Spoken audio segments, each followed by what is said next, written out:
Yeah, I'm Stuart Tait, and I'm the Regional Head of Commercial Banking for Asia Pacific at HSBC.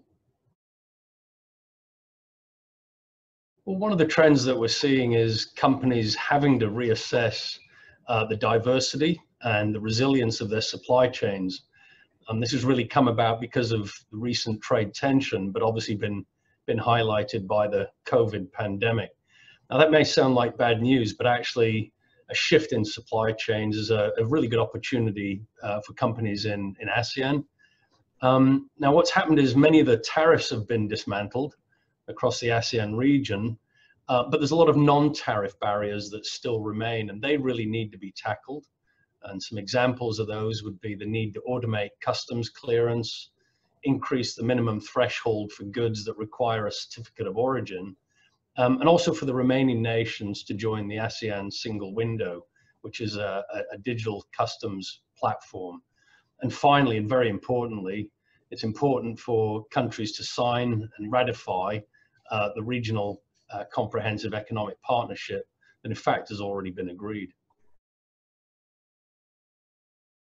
ASEAN faces an enormous challenge, as does the rest of the world. But I think ASEAN really needs to recapture the reform spirit that was really part of its formation in the first place. And we know that the ASEAN nations are stronger when they act collectively. And that's really what put this population of 650 million people onto a path to prosperity. And we think there's a real need for a single, clear, common objective.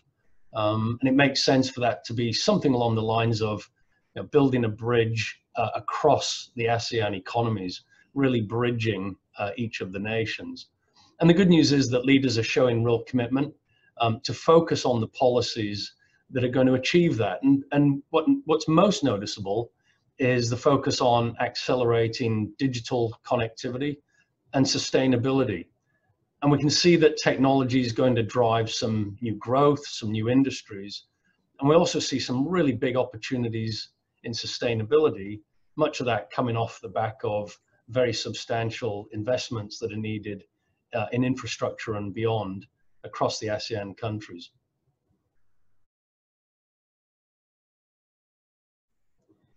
Well, at HSBC, we see a transition to the new economy that's really being driven by sustainability. And that creates an amazing opportunity to close some of the gaps that have been blocking growth in the economies.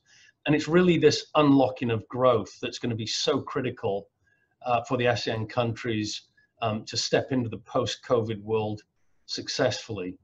But really, the member states need to first agree common definitions about what really is a green or a sustainable practice or a green or sustainable investment. Because by doing that, it'll naturally steer private capital to where it's needed to really drive the sustainability agenda.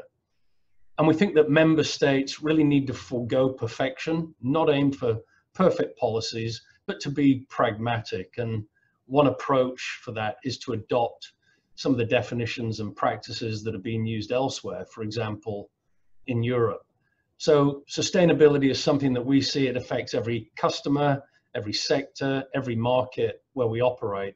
And so it does mean that everybody can take advantage of this opportunity and play their part for a more sustainable world.